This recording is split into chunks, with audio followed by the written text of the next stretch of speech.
আসসালামু আলাইকুম রহমতুল্লাহি ওবরাকাতু। আজকে আমরা কথা বলতে যাচ্ছি বিভূতিভূষণ বন্দ্যোপাধ্যায়ের লেখা চাঁদের পাহাড় বইটি নিয়ে। তো বইটি পড়ে আমার কেমন লেগেছে, আপনাদের কেমন লাগতে পারে, সে বিষয়টাই বলবো আজকে। তো তার আগে চলুন এই বইটির ভূমিকা পড়ে আসি।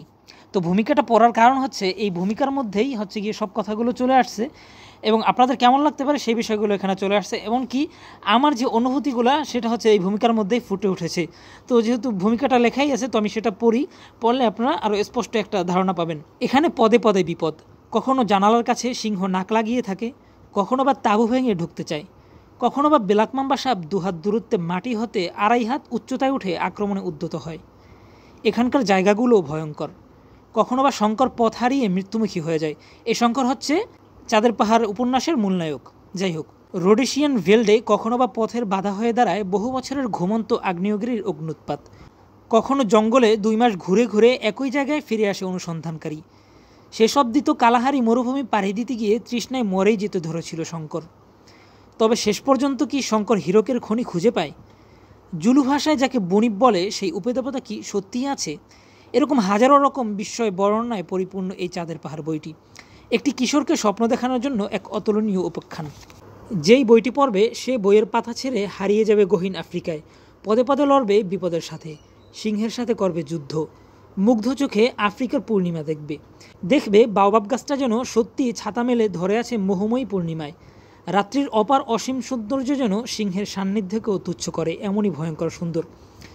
তো এই ভূমিকায় যেইগুলো দিচ্ছে, যেই লেখাটা দিয়েছে ভূমিকায়, তো হুবহু আমার সাথে মিলে গিয়েছে এবং আমি নিজে এটা ফিল করতে পারছি যে আমি যেন ওই সিংহের সামনে দাঁড়িয়ে আছি, আমি যেন ব্ল্যাক মাম্বা সাপের মুখোমুখি হয়ে গিয়েছিলাম, আমি যেন সেই পূর্ব আফ্রিকার এক অজানা রাজ্যে হারিয়ে গিয়েছিলাম। এরকম একটা ফিল আমার মনের মধ্যে সত্যিকার অর্থেই চলে এসেছিল।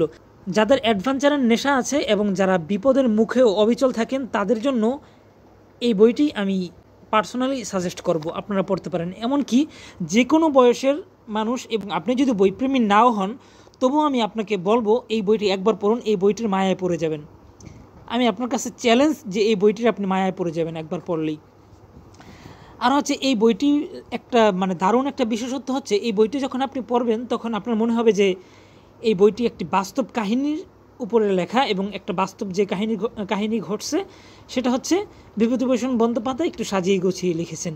কিন্তু আসল বিষয়টি হচ্ছে তিনি এই বইটি পশ্চিমবঙ্গে বসে লিখেছেন এবং তিনি কখনও পূর্ব আফ্রিকায় যাননি, কিন্তু পূর্ব আফ্রিকার মানচিত্র, তারপর বিভিন্ন পত্রপত্রিকার ঘটনা ঘেটে এই বইটা তিনি লিখেছেন। আর যে জায়গাগুলোর নাম তিনি এখানে উল্লেখ করেছেন, স্থানের নাম যে উল্লেখ করেছেন, সেই জায়গাগুলো সত্যিকার অর্থে থাকার কারণে, প্লাস যে সনগুলো উল্লেখ করেছেন, এই কারণে যে কোনো পাঠকের কাছেই মনে হবে যে এই বইটা একটি সত্যি কাহিনীর উপরে নির্মিত, কিন্তু এই কাহিনীটা সম্পূর্ণ কাল্পনিক।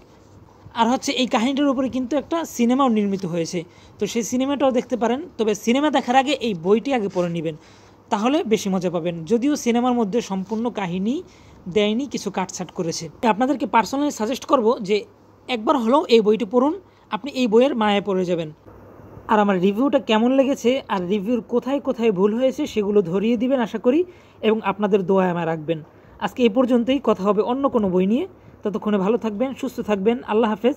আসসালামু আলাইকুম রহমতুল্লাহি ওয়া বারাকাতুহু।